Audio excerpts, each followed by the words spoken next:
Hey, this is Marilyn Gigliotti. Hey, this is Brian O'Halloran. Hey, everybody. My name is Scott Schiaffo, actor best known as the Chulies Gum Guy from the film Clerks. And welcome to Clerks Minute. You're listening to Clerks Minute. And I'm not even supposed to be here today. Hi, this is Mike Zapsik from AMC's Comic Book Man, the podcast I Sell Comics, and the Ming and Mike Show. And you're listening to Clerks Minute. What's up, everybody? This is Ming Chen from AMC's Comic Book Man. You got a minute? Good, because you're listening to Clerks Minute. Hey, this is Walt Flanagan, the Lon Chaney of the 90s, and you are listening to Clerks Minute.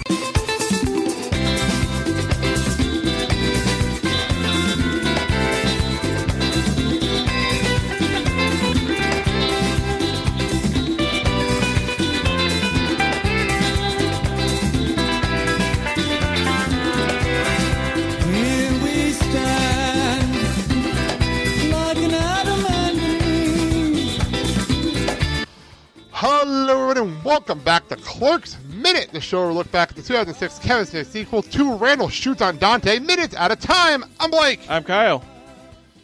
And I'm Sean. Sean, welcome back to the show. Oh, thank you so much for having me back. Yes, looking forward to talking about this great movie. You're one of our rare three-time guests. So, yes, you're at a rare list. I think you and like two other people. That's it. Yeah. So I feel cool. Special, exclusive company. It really is. It's like pretty much my best friend and his father. That's pretty much it. So, all right, we are in the jail, and we are in the middle of this crazy fight. And when I actually messaged you, Sean, we were trying to get everything set up after you got done with the Groundhog Minute. You said you wanted to wait till after you were done, and you wanted to pick your scene. You said jail scene. If there was anything left, why did you want the jail scene? Just the raw, honest emotion. I mean, I think this is entirely one of the most emotional films, and these kind of Gen X losers hanging out, clerks. They're not a lot of emotion. It's a lot of Randall kind of thing. It's the tough guy. It's pretending you don't care about anything. But here, just the walls come down. We're being honest of our completely platonic heterosexual love, but still the love between these friends. This whole scene, it really encapsulate what these movies are about relationships between these people. So I really like this scene. Yeah, it's crazy because it really is real. Like there's no music, there's no noise, there's nothing in the background. It's just them. It's echoes in the background. It's actually very basic, and we're at the point where we find out in the last minute that Randall actually loved his job at the Quick Stop, and he misses it because it's his best time of his life. And Dante says he's fucking nuts. And Randall had a valid point. He liked what he did. He got to watch movies, fuck with assholes, and hang out with his best friend. What more in life do you really need sometimes, Kyle? Beer, pizza. Do we know the way they ran that Quick Stop? They probably had that too. And all I gotta say is, honestly, Dante has a point with him being nuts because, let's be honest, the man booked a freaking donkey show. Well, but he's more talking about the Quick Stop now. Yeah. We're on that. Yeah. I mean, we're talking about him loving it at the Quick Stop and at the stores. And in Dante's mind, he's fucking nuts because that was, for him, like the worst time of his life. For Randall, point of view, he loved it. Yeah. And it's, maybe it's short-sighted, but I think there's a certain, what's the word? A certain simplicity, a certain Zen, a certain Buddhist outlook of saying, what more do you need? I'm hanging out with my friends. I'm amusing myself. I'm watching movies and making money. Really, what more do you need? That's the life. Randall's a simple man, and he's not looking to exceed his grasp. He knows what he likes, and that's what he liked. And this is also the turn that it's a bit of a trope. We see this a lot where there's a lot of times there's an episode of a sitcom, like a character's moving away, and then the character's left behind is like, you have to deal with like, so yeah, you're you have anxiety and you're worried about moving, but what about me? I'm the one who's left behind. I'm going to be lonely. You're leaving me. That kind of confrontation between the friends.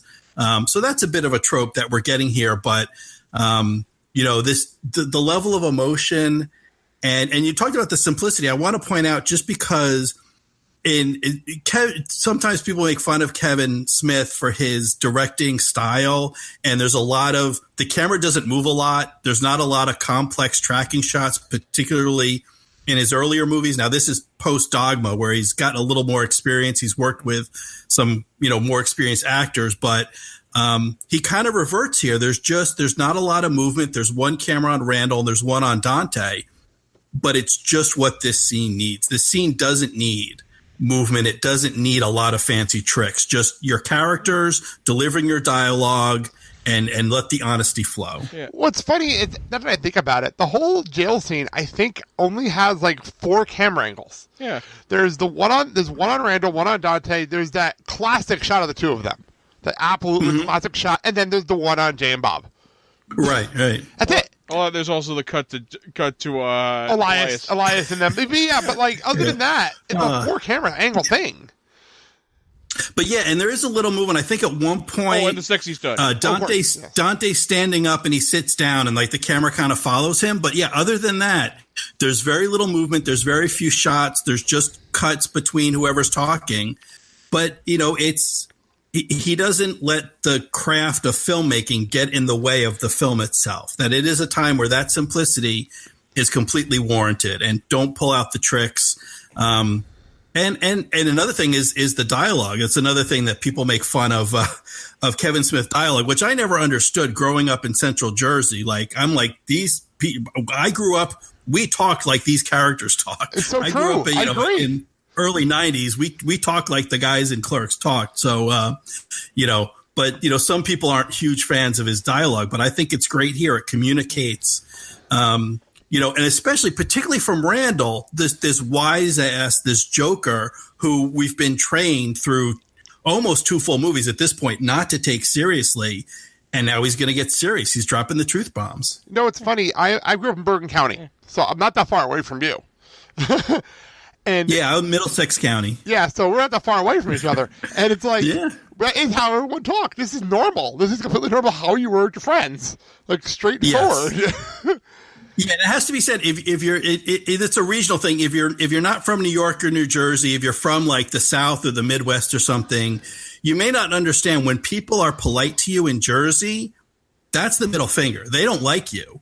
If they like you, they're calling you an SOB. They're calling you a jerk. They're ragging on you, and they know that you're going to take it and you're going to give it back because that's what good friends we are. Exactly. Like, so the way Randall and Dante treat each other, that's how we, us Jersey guys, we know, they're really good friends because they're constantly busting each other's balls. And funny part is, you can hear that when me and Sal do our show, because me and him go back and forth all the time because we're Jersey guys, and that's what we grew up with. Yeah. That's how we are. It's kind of the gimmick of our show sometimes. So, Kai, I think you're going to jump in? Oh, yeah, you really don't need Paul Greengrass-style camera movement in that for this. I'm sorry, I love people who complain about the camera's too static and that. You don't need to move it for this. Mm-hmm. It's very true. Yeah. It's very true, actually. Yeah. So basically, if you want melodramatic writing and constant camera movement, I'm sure there's a lot of other movies that can actually fulfill that for you. A lot of pretentious shit. But here, it's pretty straightforward, and I want to get into some of the dialogue here because I know Dante is the first to really get into this in here. Because he pretty much tells Randall that that's how he is. He likes to scrap by with the bare minimum. And he pretty much says he's not in high school anymore. He's not in his 20s anymore. He doesn't want to sit around and rag on customers while eating free food. And that's what Randall always wanted to do. And if that's all he wants to do out of life, God bless, I refuse to let your shit taint the rest of mine. Wow. That is rough. Yeah. That's a rough line. It hurts. But he's not done because he goes and says he's going to smooth things over with Emma. Yeah. And I'll get to that in 1 second because I have a question there. Yeah. Oh, yeah. We've all got questions there. Yeah. I'm going to go to Florida and start my Randall Graves free existence. Okay, before we continue, how the fuck, and I'm sorry, I how the fuck do you go to Emma and explain this away? Like, how is that possible at all? I swear, Emma, she was just giving me mouth to mouth and got lost. Like, how do you explain? You just find out, literally, a little while ago, in context of the movie world, that your fiance not only cheated on you, but impregnated his boss. Yeah. Mm-hmm. And then you catch him cheating, kissing her. Like, how do you explain that away? Like, it's impossible.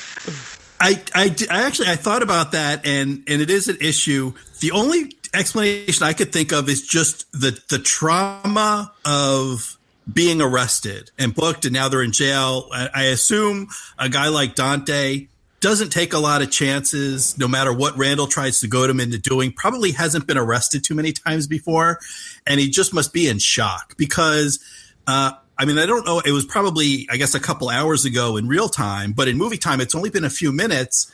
Wasn't he just professing his love for Becky? Yeah. And exactly. now he's back on board the Emma train going down to Florida. It is kind of a weird reversal. He wants that sure thing. But we learned later on in the scene, the sure thing is more in Jersey at this point, you know? Well, no, he still thinks that the sure thing is in Florida, despite what he just said to Becky. And despite everything that's already happened. Yeah. You know? Well, and assuming he'll be able to smooth things over with Emma. Yeah. Which, if I'm Emma, I wouldn't. I'm sorry. Oh, no, knowing Emma, she probably would take it back, but just hold it over his head forever. True. I didn't think about that way. You're absolutely right. I didn't just even a think nice about way that to keep him in control. That's a good point, actually. I get that impression from Emma. She's the type, she would marry him, drag him down to Florida just to spite him, and they'd be miserable for the next 30 years of their lives until they finally split up. But she would do it just so he couldn't say he won. I never thought about it from that perspective. That's a good point, actually. I didn't think about it that way. Well, although that's not really fair to Emma. I mean, there is a chance she may sincerely have, romantic feelings and really want to spend the rest of her life with Dante. Although I can't, obviously they're not a good fit. We think he belongs with Becky, but, but I still think, Emma's the kind of woman that she would look at it as just dumping him and walking away is the easy way out. Whereas, she could make him pay for it and make him feel sorry for cheating. Oh, and not to mention the fact that if they have a kid, she'd probably divorce him and then take the money. Yeah. That's a good point. I can see that happening where it's like she would actually on purpose get pregnant even though they weren't trying and that kind of thing, and then split up after the pregnancy and all. I can see that happening. So we get back to the other half of this, where he gives and says that I will start my Randall Graves free life and try to forget these last 33 years even happened. Ouch. Damn, that's a burn. That is a bad burn. Wow. I don't think I've gotten into fights with friends before, and we've said some nasty shit to each other. I've never gone there. That's deep. Yeah, I've got some folks that I was close with that, we don't keep in touch. We're not close anymore, but I never went that low. And I thought that was interesting because I remember reading an article, and this is years ago. I forgot a lot of the specifics, but the gist of it was these therapists had studied couples, and they were trying to figure out how do you predict, if a couple's going to last or not. And they said the one thing they found, that the one reliable indicator early on was if arguments escalate. Like, everyone fights. If you're fighting, that doesn't necessarily mean you're going to break up right away. But It's how you fight, and do things escalate? Do you just fight about whatever the current fight is and then resolve it and move on, or do things keep building? And I feel like here, man, at this point, I don't feel good about this relationship. I feel like things have been escalating and stepping up, and that's kind of just that's the finishing move. When you get there, I don't know how do you get back? How do you rebuild the relationship after you pull that line out? Yeah, and we've hit rock bottom now. I really think we're here. We're at rock bottom of the Randal Dante relationship, just with that line alone. Mm-hmm. Yeah, although it's interesting because one just to kind of pick out a